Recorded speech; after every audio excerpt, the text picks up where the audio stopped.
Stand by the restroom so your age doesn't ruin our wedding photos. Oh, my brother-in-law said dismissively, his voice tinged with contempt. I smiled, clutching the gift box in my hands, and walked away. They thought I was devastated, but when they found out what was in that box, their frantic calls began. Some lessons are worth more than money. Before we continue, please subscribe to the channel and let us know where you are listening in the comments. The camera flash caught my stunned expression perfectly. I stood frozen, the wrapped gift trembling in my hands while Judson's words echoed across the banquet hall like a slap. You can stand by the restroom entrance so you don't ruin the wedding photos with your age. Silence stretched between us. The photographer lowered his camera, uncertain. 80 guests turned to stare, their champagne glasses suspended mid-sip. My daughter Megan stood there in her flowing white dress, her mouth slightly open, but no words came to defend me. The string quartet played on, oblivious to the moment that just shattered everything. I felt my blood drain away, leaving me hollow and cold despite the warm April evening. 40 years I'd built this family. 40 years of birthday parties, scraped knees, bedtime stories, college tuition payments. Now, my son-in-law dismissed me like furniture too old for the room. Perhaps we could arrange everyone differently, the photographer stammered, desperate to salvage the moment. But I'd heard enough. My hands steadied as something crystallized inside me. Not anger yet, just a quiet recognition of where I truly stood in this new family hierarchy. The gift box felt heavier now, weighted with futility. Other guests whispered behind manicured hands. I caught fragments. Did he really just... Poor Leland. How embarrassing. Judson straightened his designer tuxedo, confident in his domain. He'd claimed my daughter, and now he was erasing me from their perfect picture. Megan's silence spoke louder than any words could have. I stepped backward, away from the family grouping, away from the camera's cruel honesty. Nobody tried to stop me. They were already rearranging themselves, filling the space where I'd stood. The gift table gleamed with silver wrapping and elaborate bows. I moved toward it with deliberate steps, my expensive watch purchase suddenly feeling like charity I no longer wished to give. The Rolex had cost me 3 months of retirement savings, chosen because Judson appreciated fine things. Now, it would remain mine. I lifted the elegant box from among the other presents. No one noticed. They were busy posing, smiling, creating memories that wouldn't include me anyway. The weight felt different in my hands now, not lighter, but purposeful. The botanical garden's tall windows cast golden light across the celebration. Couples danced to the quartet's gentle melodies. Children ran between tables while adults toasted the happy couple. Life continued its beautiful rhythm around my invisible exit. I walked toward the double doors, my navy suit feeling like armor now, rather than costume. Behind me, I heard the camera clicking, capturing joy I was no longer part of. The parking lot felt mercifully quiet after the noise inside. I sat in my Honda Accord, gift box on the passenger seat, while wedding guests' luxury cars surrounded me like accusers. Through the venue's tall windows, I could see the celebration continuing without missing a beat. My hands shook as I started the engine. The radio came on automatically, some cheerful pop song that felt obscene after what had just happened. I switched it off, needing silence to process the humiliation that kept replaying in my mind. 25 minutes to drive home. 25 minutes to figure out how my relationship with my only child had crumbled so completely. I pulled onto Piedmont Road, navigating Atlanta's familiar streets on autopilot. Traffic lights blurred past while Judson's words hammered against my skull, the confident way he'd dismissed me, like swatting away a fly. Worse still was Megan's silence. Not shock, but acceptance. When had I become so disposable? The drive to Decatur felt both endless and too short. I needed time to think, but dreaded arriving at my empty house. Aaron had been gone 8 months now, and the silence still felt unnatural after 43 years of marriage. I pulled into my driveway as the sun began setting behind the modest 2-story home we'd bought in 1987. The yard needed attention, something Judson would probably point out next time he visited, if he ever visited again. Inside, the house wrapped around me like a familiar blanket. Erin's reading glasses still sat on the kitchen counter. Her coffee mug remained in the dish drainer where I'd placed it the morning she died, unable to bring myself to put it away. I set the gift box on the dining room table and stared at it. $3,000 for a watch that would never leave this house now. The wrapping paper felt expensive under my fingers. heavy stock, real silk ribbon. I'd wanted everything perfect for Megan's special day. The paper tore easily. Inside, the Rolex Submariner gleamed against black velvet, its weight substantial and cold. I'd had it engraved, "To Judson, welcome to our family. With love, Leland." The words mocked me now. I moved to the mantelpiece where our wedding photos stood in silver frames. Erin looked radiant in her 1982 dress, her arm linked through mine outside the courthouse. We'd been so young, so sure we could handle anything together. My fingers traced her face through the glass. She'd been gone from cancer for 8 months, but her warnings about Judson echoed as clearly as if she were standing beside me. "This boy looks at us like a bank account," she'd said after meeting him. I'd dismissed her concerns then, chalking them up to protective mother instincts. Megan was 33 and capable of choosing her own partners. Besides, Judson had seemed charming enough during that first barbecue. Now her words felt prophetic. I pulled the photo closer, studying Erin's knowing smile. She'd always been the better judge of character, reading people with an intuition I lacked. While I saw the best in everyone, she spotted the wolves in sheep's clothing. "You were right," I whispered to the empty room. "You saw exactly what he was."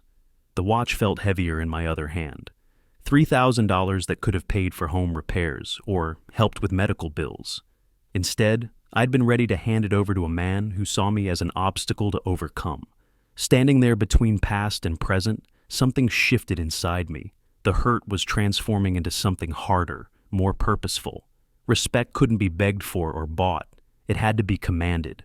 The photo seemed to nod in agreement. The memory hit me like summer heat.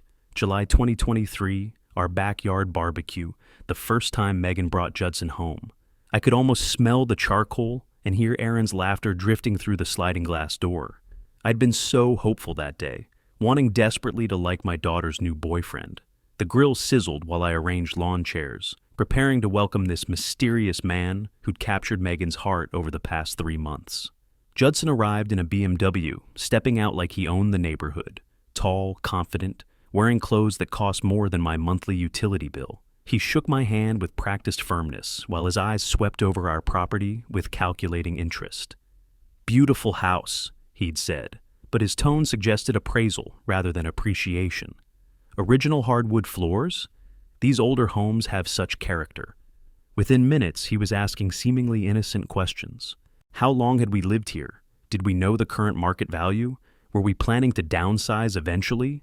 Megan beamed with pride, hanging on his arm like he was dispensing wisdom instead of conducting reconnaissance. "Such a big house for 2 people, Judson continued, accepting a beer while studying our landscaping. "Must be expensive to maintain. All this equity just sitting here when you could be traveling, enjoying retirement." I'd laughed it off then, charmed by his apparent concern for our financial well-being. Young people today understood investments better than my generation, I'd told myself. But Erin saw through him immediately. She pulled me aside in the kitchen, while Judson examined our family photos on the mantelpiece, paying particular attention to the ones showing our various properties over the years. "This boy looks at us like a bank account," she whispered, loading potato salad onto a serving platter. "Watch how he touches things, calculating value." I glanced through the window. Judson was running his finger along our antique dining table, probably estimating its worth. "Give him a chance, honey," I'd said, wanting to believe the best. "Megan loves him. Maybe he's just nervous, trying to make conversation." By asking about our estate planning, Erin's eyes flashed with protective fire. "He's been here 30 minutes and already knows more about our finances than some of our oldest friends." She wasn't exaggerating. Judson had somehow learned about my retirement accounts, our mortgage status, and even Erin's inheritance from her parents, all delivered through casual questions that felt like friendly interest. "Have you thought about what happens to this place eventually?" he'd asked over dinner, gesturing around our dining room. "Megan mentioned you don't have any other children. Estate taxes can be brutal these days."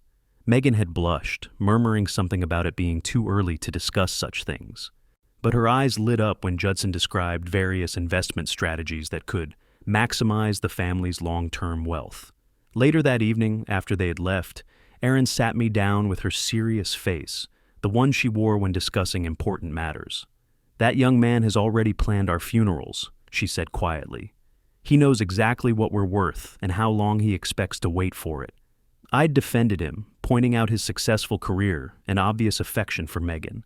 Young couples needed security, after all. Planning for the future showed responsibility.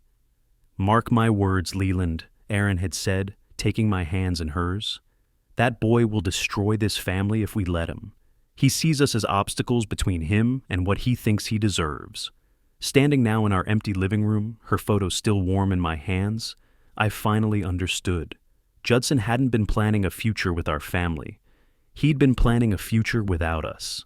The expensive watch lay forgotten on the table beside Erin's picture. Her knowing smile seemed to say she'd been waiting 21 months for me to finally see what she'd recognized in 30 minutes. My wife had tried to warn me, and I'd been too trusting to listen. The antiseptic smell hit me first, that sharp hospital scent that clings to everything. I was back in that uncomfortable chair beside Erin's bed, watching machines track her fading life in green lines across dark screens.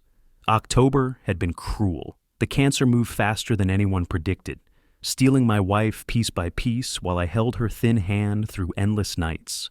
Judson visited regularly during those final weeks, always carrying flowers that cost more than his supposed sympathy was worth. "How are you holding up?" he'd ask, placing expensive arrangements on the windowsill while his eyes swept the room, calculating. Even then, surrounded by death's machinery, he was working angles. Erin saw through his performance from her hospital bed. During one of his visits, she gripped my wrist with surprising strength when he stepped out to make a phone call. "Don't let him destroy what we built together," she whispered, her voice barely audible above the ventilator's rhythm. "Promise me you'll protect our family's legacy." I promised, not understanding then how prophetic her words would prove. The funeral drew hundreds of mourners. Erin had touched many lives during her 64 years, and the church overflowed with tearful faces sharing memories of her kindness. I stood numb in my black suit, accepting condolences while grief hollowed me out from inside.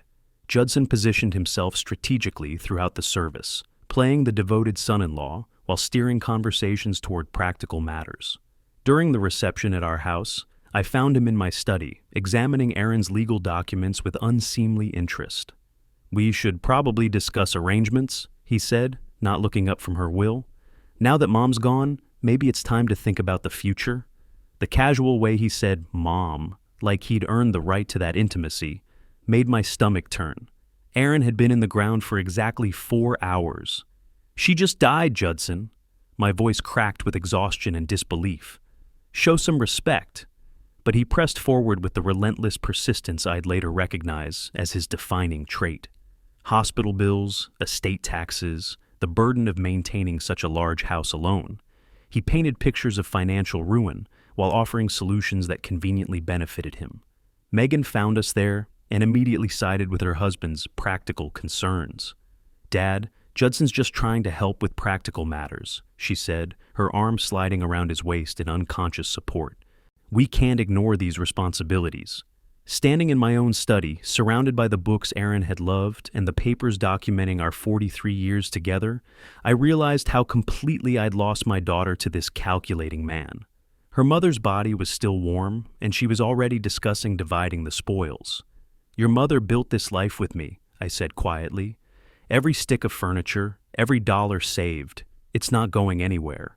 Judson's mask slipped for just a moment, revealing something cold and predatory underneath his grief performance.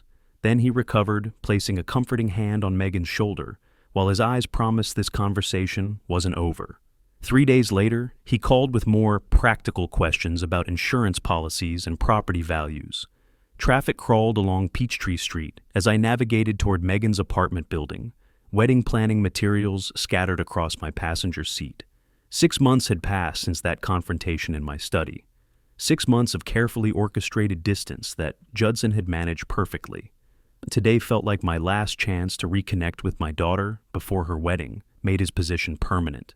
The high-rise gleamed with new construction promise, the kind of building that screamed expensive rent and aspirational living. I found parking in the visitor section and gathered the flower arrangement samples I'd researched, hoping to contribute something meaningful to her special day. Judson answered the door in designer clothes that probably cost more than my monthly utilities. His smile felt practiced, professional. "Mr. Warren, what a surprise." Not pleasant, just surprise. Come in, come in." Their apartment stretched before me like a magazine spread, floor-to-ceiling windows showcasing Atlanta's skyline, furniture that belonged in architectural digests, everything carefully curated to suggest success. Wedding planning materials covered every surface, mixed with credit card offers and real estate brochures for houses clearly beyond their means. Megan appeared from the kitchen, looking stressed and tired despite her brave smile. Dark circles shadowed her eyes, and she moved with the jittery energy of someone surviving on caffeine and anxiety. "Dad, I wasn't expecting you." She hugged me, but it felt brief, distracted. "I brought some flower options," I said, holding up my research. "Thought I could help with the planning." Judson's expression shifted into something more calculating. "Actually, that's perfect timing. We were just discussing wedding finances."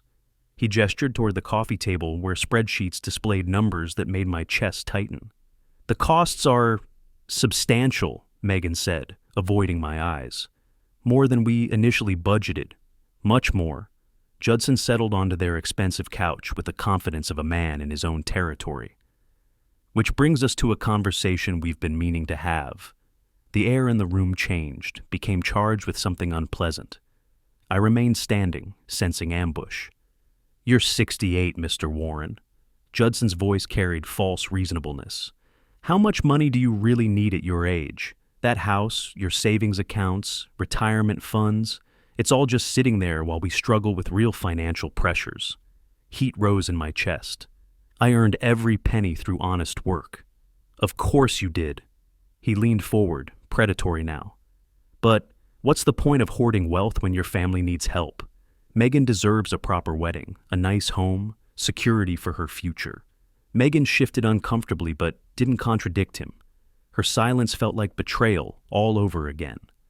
"Dad, be reasonable," she said finally. "We have debts, the wedding costs, plans for starting a family.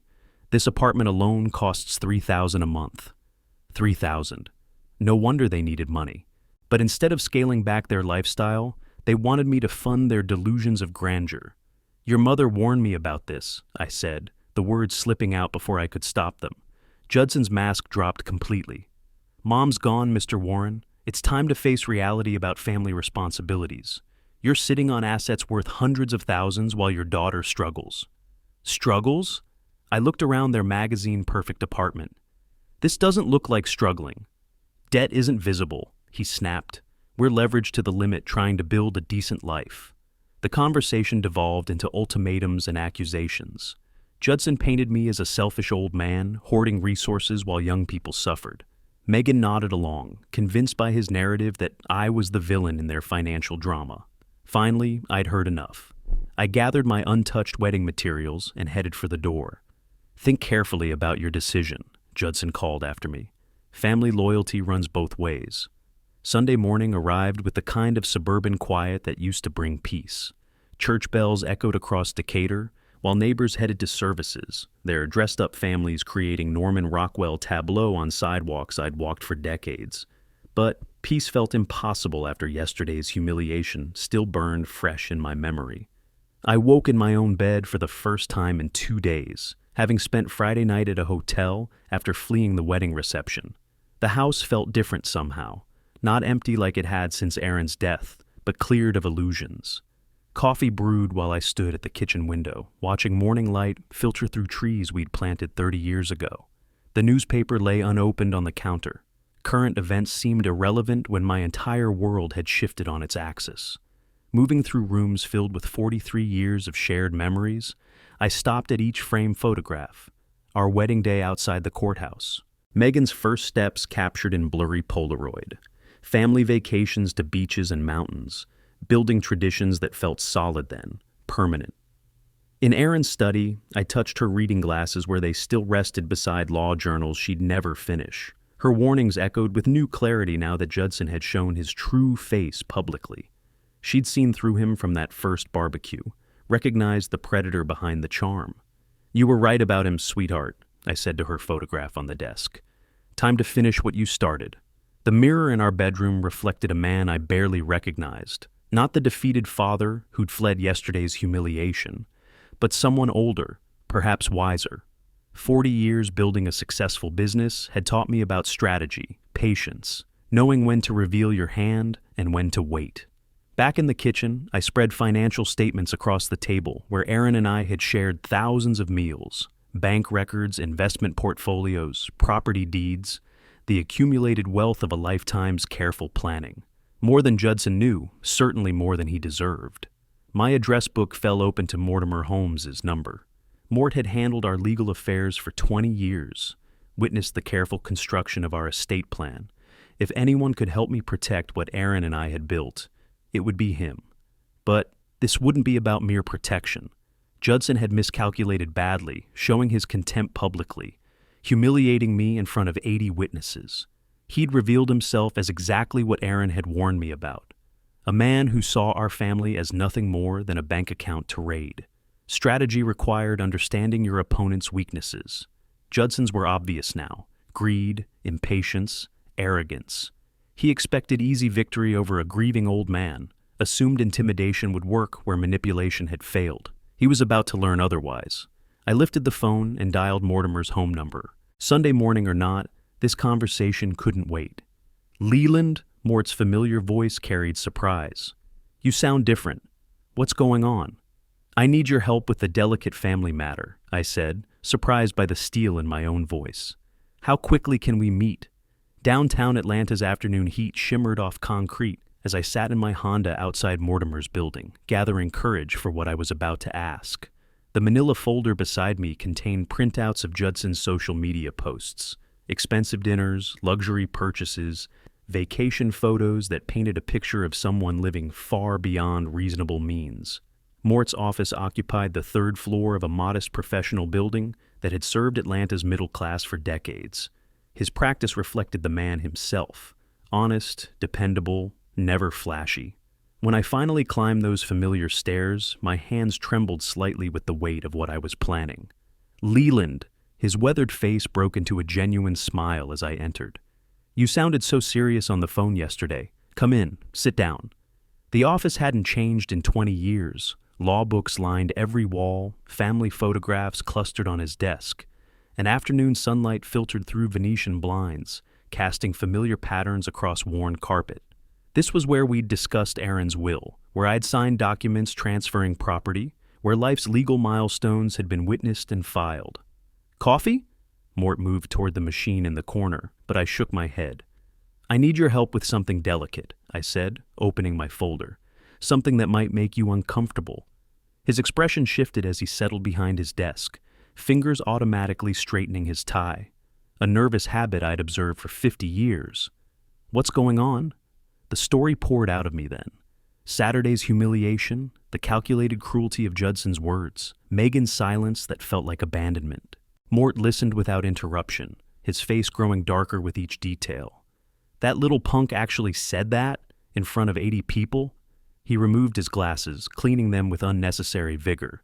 "What kind of man humiliates his father-in-law at his own wedding?" "The kind Aaron warned me about," I replied. She saw through him immediately. Moving to the window, Mort stared down at the street where Atlanta's business district bustled with Monday afternoon energy. "So, what exactly are you asking me to do?" Here came the moment of truth.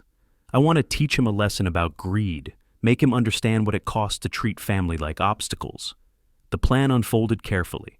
A fake inheritance document, official-looking paperwork that would give Judson access to a substantial bank account, but only after a mandatory waiting period. 1 week to let his greed build and his true nature show itself completely. "Leland, this borders on fraud." Mort's voice carried the weight of 40 years practicing law. "I could lose my license for something like this. What he's doing to my family, isn't that fraud too?" I leaned forward, passion building in my voice. "He married my daughter for money, insulted me publicly, and expects me to hand over everything I've worked for. Where's the justice in that?" The silence stretched between us while Mort wrestled with his conscience. Finally, he turned from the window, meeting my eyes with the look of a man making a difficult decision. "You've known me since college," I pressed. "Have I ever asked you to do anything dishonest? Have I ever steered you wrong when you needed a friend?" "That's exactly why this is so hard," he said quietly. "Because it's you asking." Another long pause filled the room. Outside, traffic hummed past, carrying people to appointments and obligations, normal lives proceeding, while mine hung in the balance of an old friendship. "Fine," Mort said finally, reaching for his phone. "But we do this once, we do it my way, and afterward, we never speak of it again." 90 minutes later, Mortimer sat hunched over his desk, rehearsing the conversation that would either vindicate my assessment of Judson or prove me wrong. He'd spent the intervening time crafting official-looking documents, complete with legal seals and banking terminology that would sound convincing to someone blinded by greed. "Remember?" I said, positioning myself where I could hear both sides of the conversation. "He's smart but impatient. Once money enters the discussion, subtlety goes out the window." Mort nodded, straightening his shoulders into professional mode. With steady fingers, he dialed the number I'd provided, switching to speakerphone so I could witness Judson's reaction firsthand. "Judson Dixon, this is Mortimer Holmes, attorney for the Warren family. I have some inheritance documentation that requires your signature." Confusion colored Judson's voice immediately. "Inheritance? I'm sorry, but I think there's been some mistake. My father-in-law never mentioned anything about inheritance." "The documentation was prepared as a wedding gift," Mort explained smoothly. "Mr. Warren intended to present it during the ceremony, but apparently it got misplaced among the other presentations." A pause stretched across the line. I could practically hear gears turning in Judson's head, calculating possibilities. What kind of inheritance are we discussing exactly? The shift in his tone was unmistakable, from confusion to cautious interest. "I prefer not to discuss financial specifics over the phone," Mortimer replied with perfect professional reserve. "But I can tell you the documents require both your signature and your wife's to activate the account access." "Account access?" Judson's voice quickened. "How much money are we talking about here?" Mort caught my eye across the room, confirming what we both already knew about Judson's character. No questions about Leland's generosity, no concern for family relationships, just immediate focus on the dollar amount. "Again, I'd rather discuss details in person. Can you come to my office this afternoon? The sooner we process this, the sooner you'll have access to the funds." "Yes, absolutely. I can be there within the hour." Judson's eagerness practically vibrated through the phone speaker. "Do I need to bring Megan, or can I handle this myself?" "Your signature alone will suffice for the initial processing," Mort assured him, "though she'll need to sign eventually for full account access." "Perfect. What's your address?" As Mortimer provided directions, I watched my friend's face reflect the same mixture of fascination and distaste I felt, hearing Judson's reactions. No gratitude, no surprise at Leland's generosity, no questions about why he deserved such a gift, just pure, undisguised greed driving every response. "I'll see you at 4:30 then," Judson concluded, his voice bright with anticipation. The line went dead, leaving us staring at each other across the suddenly quiet office. "Well," Mort said slowly, replacing the handset, "you were right about one thing. The boy's got quite an appetite." I nodded, feeling a mixture of vindication and sadness. Erin's warnings echoed in my memory. She'd seen this exact reaction coming from that first barbecue meeting. Judson had just confirmed every suspicion she'd voiced. "Still time to back out," Mort offered quietly, but I shook my head. He made his choice Saturday night in front of 80 witnesses. Now, let's see what greed really costs him. By 4:20, I'd positioned myself behind the large filing cabinet in Mort's office, where decades of client records created perfect concealment. The afternoon sun slanted through Venetian blinds, casting long shadows that helped camouflage my presence while still allowing me to observe the meeting area clearly. Mortimer arranged fake documents across his desk with the precision of a stage director. Bank access forms, inheritance certificates, official-looking papers that would pass casual inspection, but contained carefully crafted restrictions. The waiting period was our crucial element. 1 week for Judson's true character to fully reveal itself. Prompt footsteps echoed in the hallway at exactly 4:30. Judson appeared in the doorway, wearing his most professional outfit. But his barely contained excitement was visible in the way he surveyed the office, calculating its modest success as a measure of the inheritance's legitimacy. "Mr. Holmes, Judson Dixon." His handshake was firm, practiced, the grip of someone accustomed to making good impressions. Thank you for reaching out about this inheritance matter. Please, have a seat. Mortimer gestured toward the leather chair facing his desk. I apologize for the mysterious phone call, but inheritance matters require discretion. From my hiding place, I could observe Judson's body language as he settled into the chair, leaning forward with obvious anticipation, his eyes immediately fixed on the documents spread across Mort's desk. These are the access papers your father-in-law prepared, Mortimer began, sliding the folder forward. The account contains a substantial sum intended as your wedding gift, though the presentation got complicated by Saturday's events. Judson's fingers moved eagerly through the paperwork, scanning for numbers, amounts, anything quantifiable. This is incredibly generous. I had no idea he was planning anything like this. Here's your access information, Mort continued, indicating a card with fake bank routing numbers. However, there is one caveat. The account includes a mandatory 1-week security hold for large inheritance transfers. 1 week? Judson's enthusiasm dimmed slightly. Is there any way to expedite that? We have some immediate expenses from the wedding. Banking regulations, I'm afraid. Nothing we can do to circumvent security protocols for transfers of this magnitude. Mortimer's professional tone remained steady despite the deception. The hold expires next Monday morning. And then full access? Judson pressed, clearly frustrated by the delay, but unwilling to abandon the windfall. Complete access, Mort confirmed. Though I should mention, Mr. Warren was quite specific that the inheritance would only activate if you demonstrated appropriate family respect during the interim period. This gave Judson pause. I watched him process the implication that his behavior toward me would affect his access to the money. For a moment, something resembling shame flickered across his features.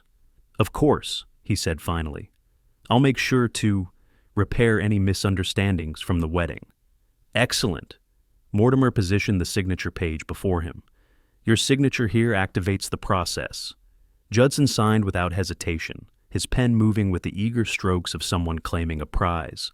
No careful reading of terms, no questions about legal implications, just pure greed driving his hand across the paper. The bank will contact you next Monday morning, Mort concluded, gathering the documents with professional efficiency. Until then, discretion would be appreciated. Large inheritances sometimes create family complications. Absolutely, this stays between us. Judson stood, practically vibrating with excitement despite the enforced wait. Thank you again for handling this so professionally. As his footsteps faded down the hallway, I emerged from behind the filing cabinet, meeting Mortimer's troubled gaze. The trap is set, he said quietly. The week that followed moved like a symphony of greed orchestrated from afar. I didn't need to shadow them. Atlanta's network of mutual acquaintances and chance encounters painted a vivid picture of Judson and Megan's spending spree.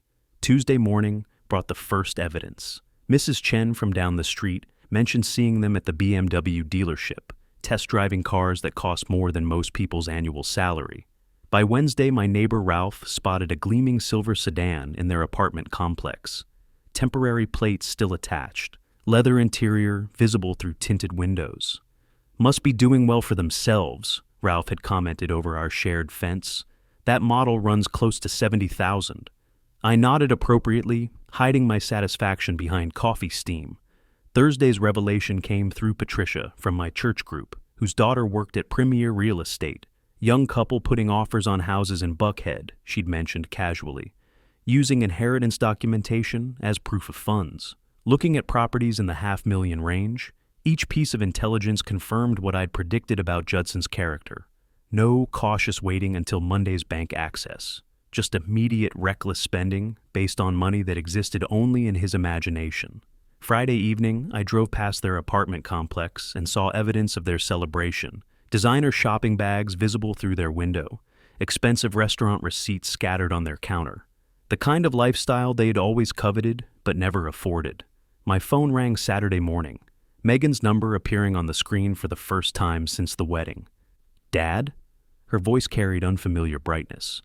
I wanted to thank you for the inheritance gift. Judson told me what you did. Did he? I kept my tone carefully neutral.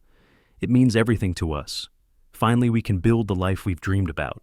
She paused, perhaps expecting emotional response. Maybe we could have dinner this week, celebrate properly. That sounds lovely, sweetheart. The endearment felt strange after so much distance between us. Let's see how next week develops. After hanging up, I sat in my kitchen surrounded by evidence of their week-long binge.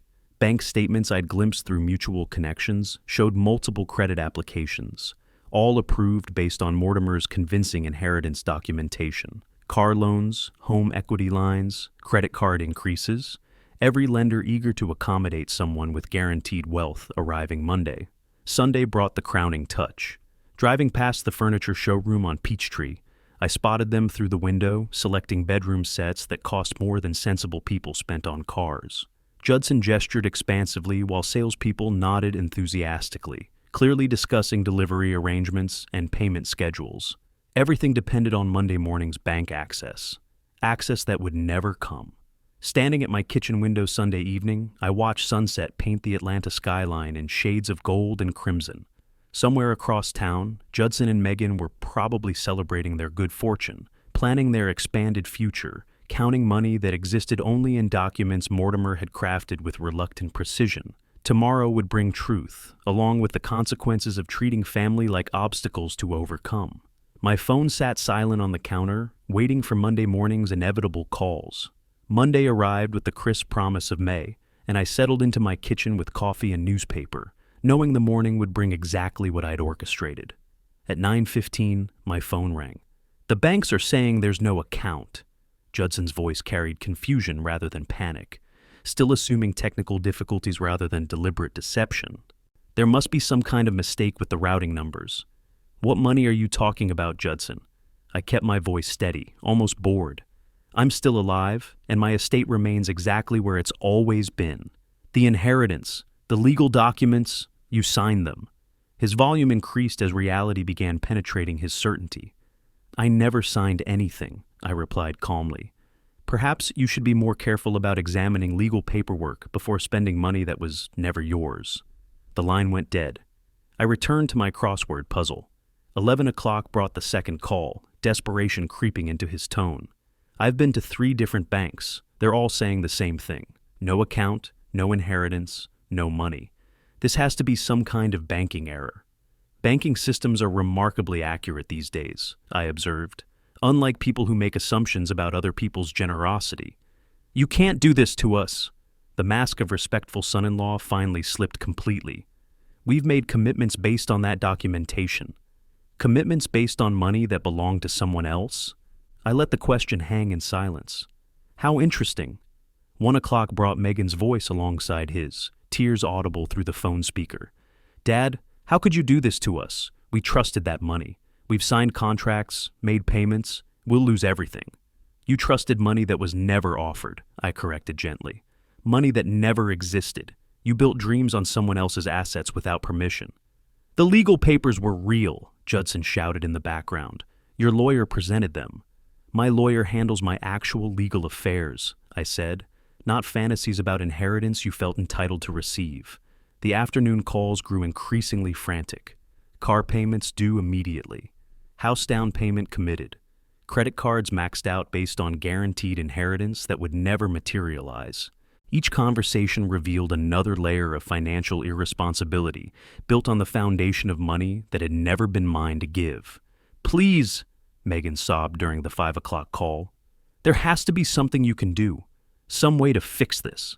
"The same way you fixed Saturday night when your husband humiliated me in front of 80 people?" I asked quietly. "The same way you defended your father when he called me too old and ugly for wedding photos?" Silence stretched across the line. "You made your choice about family loyalty," I continued. "Now you're experiencing the consequences of building dreams on other people's money." The final call came at 6, both of them desperate now, promising change behavior, begging forgiveness, offering anything to access inheritance funds that had never existed. Their panic was complete, their financial ruin inevitable. "Dad," Megan whispered, "what are we going to do?" For the first time all day, I felt something besides satisfaction. My daughter was suffering, even if she'd brought it on herself through greed and misplaced loyalty. "You're going to learn what respect actually costs," I said quietly, and hung up. Evening settled over my house like a familiar blanket, bringing the quiet that had become my companion since Aaron's death. 24 hours had passed since yesterday's devastating phone calls, and the silence felt different now. Not empty, but complete. I sat in my living room chair, Erin's photograph positioned where lamplight caught her smile. The expensive watch from Saturday's wedding lay on the side table beside her picture, no longer a symbol of wasted generosity, but evidence of wisdom learned through experience. "Justice has been served, sweetheart," I said to her image. "You saw him clearly from that first barbecue." Her expression seemed to approve, though I wondered if she'd support what came next. The phone had remained silent all day. No desperate calls from Judson, no tearful pleas from Megan. Perhaps they were finally grasping the reality of consequences: debt collectors, repossession notices, credit destruction, the life they'd tried to build on phantom money crumbling like sandcastles at high tide. Moving to Erin's study, I touched her reading glasses where they still rested beside legal journals she'd never finish. This room had always been her sanctuary for important decisions, and mine felt monumental enough to require her presence. 40 years building wealth through honest work. 40 years creating something substantial to pass on to the next generation. But what legacy meant had fundamentally changed since Saturday night's revelation about my daughter's character.